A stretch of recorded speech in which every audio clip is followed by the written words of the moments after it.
In April of 2023, police in a little town in western India got a call about something horrible being discovered inside of this tent on a farmer's property.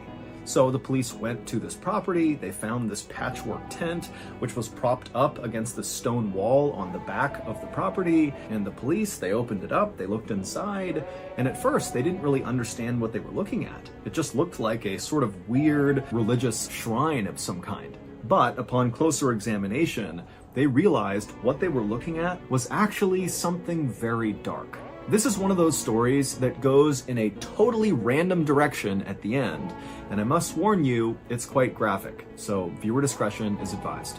But before we get into that story, if you're a fan of the strange, dark, and mysterious delivered in story format, then you've come to the right place because that's all we do, and we upload once a week. So, if that's of interest to you, the next time the like button is not looking, secretly replace their medical marijuana stash with an ornery 200-pound Komodo dragon. Also, please subscribe to our channel and turn on all notifications so you don't miss any of our weekly uploads. Okay, let's get into today's story.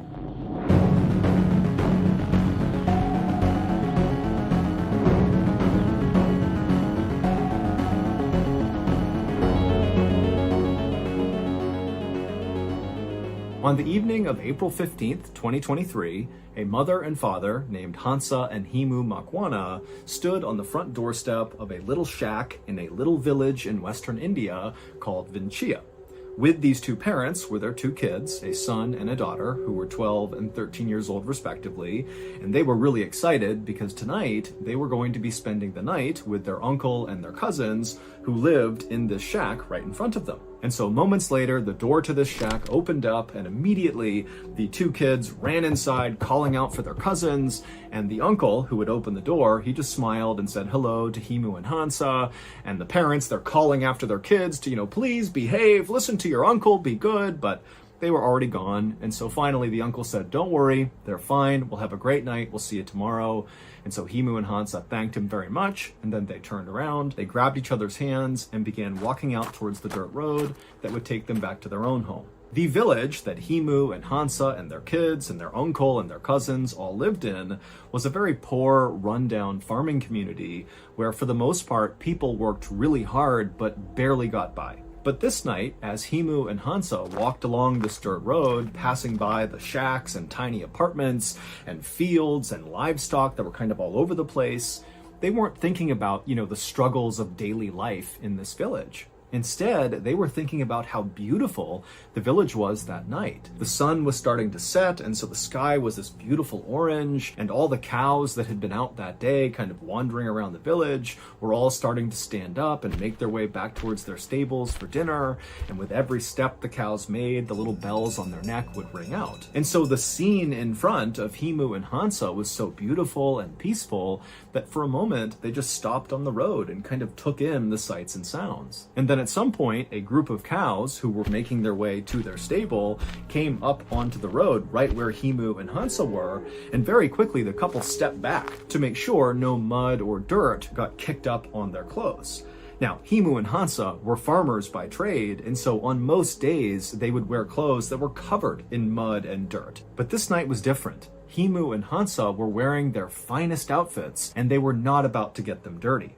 Hansa had on her beautiful red dress, and Himu was wearing a starched white button-up shirt. After the cows had crossed the road and suddenly the path was clear again for Himu and Hansa to walk on, Himu paused before taking a step, and he turned and just looked at Hansa. And Hansa, who lately had been feeling quite down, appeared to be very happy and radiant. And so Himu just smiled at Hansa, and at some point Hansa looked up and smiled at him, and then before long they were holding hands again, strolling down the road. A little while later, the couple turned onto their street, and just up ahead on the left side, just off the road, they could see their home, which was a small concrete and brick structure. But when the couple actually reached their property, instead of going in the front door, they walked around their property into the back side where all their crops were. They were growing peanuts and cotton. And Himu and Hansa just walked straight back away from their house through these fields all the way to the very back of their property, which was marked by this huge stone wall that was as tall as Hansa was. And when they reached this wall, they also reached their tent. It It was like this patchwork tent they had built, with one side being supported by the stone wall, and the other side, the side closest to them as they approached it, was supported by these pikes they had driven into the ground. Inside of this tent was the family's shrine to the Hindu god Shiva. And over the last couple of days, Himu and Hansa had been working on this new addition to the family shrine. It had been a lot of work, but it was finally done, and tonight, Himu and Hansa were finally going to be able to use it. The couple stood outside the tent, taking in the sights and sounds of the beautiful sunset, and then, one after the other, they went inside the tent. The next day, sometime in the afternoon, Himu and Hansa's children returned from their uncle's house after sleeping over there the night before. And when they got to their home, they went in the front door and immediately called out for their parents. But their parents were not inside the house. And so these siblings walked all around the house and then went out the back door, thinking maybe their parents were out in the fields working.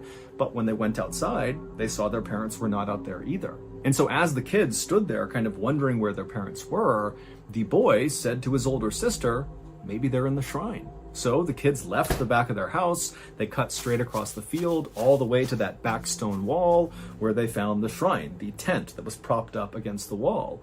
And right away, the kids noticed something was off about the shrine. Whenever their parents were in there praying, they could typically hear them from a distance as they walked up to the shrine. But now, standing right outside of it, it was totally silent. The kids finally lifted up the flap of the tent, and they looked inside, and once again, they did not see their parents. Instead, what they saw inside of the shrine was totally confusing.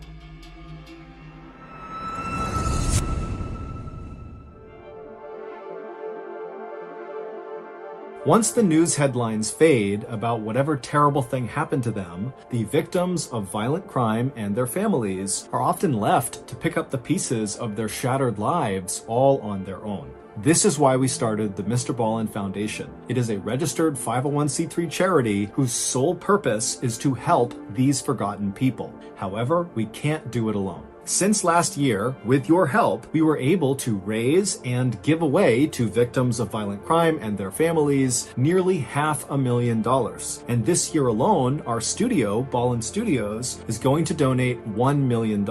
And to be clear, the MrBallen Foundation does not make a profit. Zero. Meaning 100% of your donations to the foundation go to the cause. Not to overhead, not to salaries, nothing. It's just the cause. So if you're looking for a highly transparent, very active charity that is just trying to do the thing we say we do to support victims of violent crime and their families, then look no further than the MrBallen Foundation. To make a donation, simply go to MrBallen.Foundation and click on Donate. Again, that's MrBallen.Foundation and click Donate.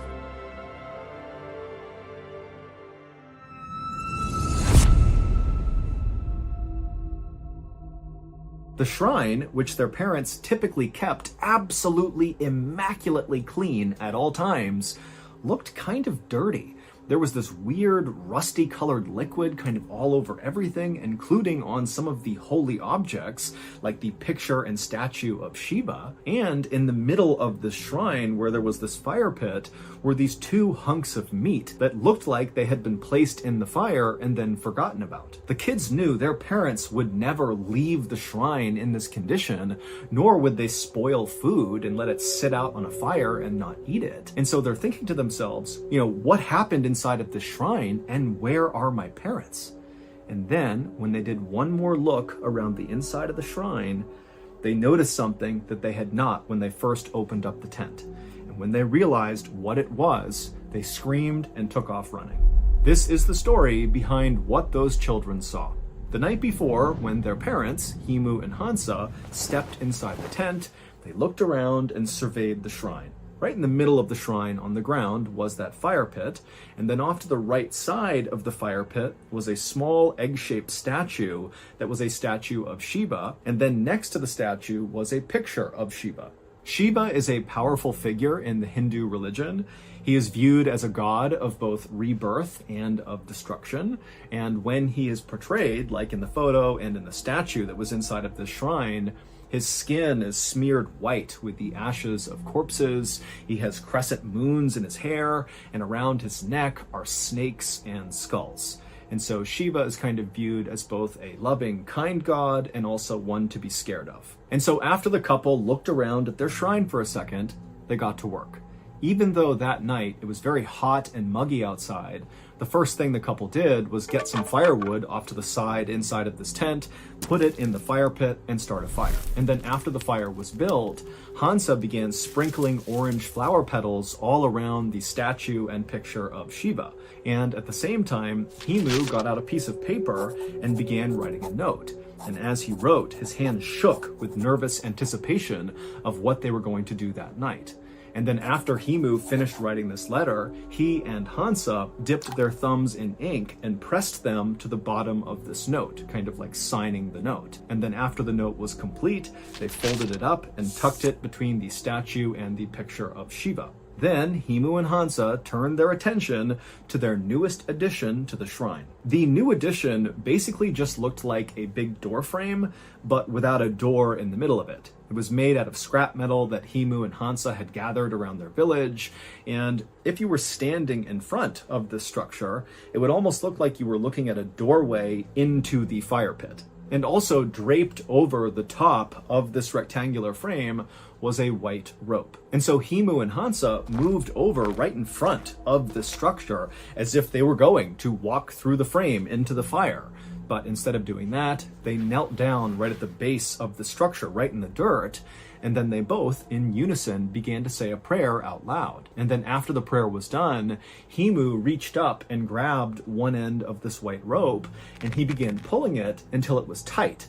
And then he pulled it a little bit more and a little bit more until he had it right where he wanted it, and then he held the rope steady. And then Himu, still holding onto this rope, along with Hansa, very carefully got down onto their bellies, Himu being very cautious not to give any slack to the rope or pull it any farther. And then once they were in position on their bellies, all they would have heard was the crackling of the fire in front of them, and all they would have felt was their hearts beating in their chest. Now, very likely, Himu and Hansa were terrified at this point, but this was their moment. They had come too far, and they knew they had to finish this ritual. And so, with one last loving look at each other, the couple nodded, and then turned their attention back to the fire, and then Himu let go of the rope. The rusty-colored liquid that Himu and Hansa's children would discover inside of this shrine the next day was Himu and Hansa's blood. And the two hunks of meat that their children saw in the fire pit were their parents' decapitated heads. The children realized this was the case when they scanned around the tent one more time and noticed their parents' headless bodies lying side by side at the base of the structure. That was what, of course, caused the children to run outside and go find the police. This new addition to the shrine, the metallic structure, was a homemade guillotine. A guillotine is a device that kills people by cutting off their heads. The white rope that Himu had pulled on was connected on one side to a very heavy metal blade. And so when he was pulling the rope, he was pulling that blade up off the ground until it was positioned right above them. And then he held it steady. And then when he let go, the blade fell straight down, striking the backs of their necks, decapitating them instantly and sending their heads rolling forward into the fire, as designed. When the police arrived at the shrine, they would find that letter that Himu and Hansa had written and then signed with their thumb, tucked near the statue and the picture. And in this note, Himu and Hansa would not give a reason for why they did this, but they would say, "This was our choice, we wanted to do this, we just ask that our living family members take care of our children and our elderly parents." No one has been able to give a reason for why Himu and Hansa intentionally decapitated themselves and then let their heads burn in a fire. Their family has said there was no indication that the couple was going to commit suicide. I mean, they seemed happy, they were not financially well off, but they were not financially struggling either. It seemed like their life was good. And so basically, this whole thing came out of left field. As for the police, they believe that Himu and Hansa must have been performing some sort of black magic ritual where they believed if they lopped their heads off and allowed them to roll forward and burn in this fire, that somehow would bring them closer to perhaps Shiva or some other god or some other higher power. But as of today, no one knows. So that's going to do it. If you enjoyed today's story, remember we have hundreds more stories just like this one on our podcast, the MrBallen podcast. And many of those stories on the podcast are exclusive, meaning you can only get them on the podcast. The podcast is available exclusively on Amazon Music.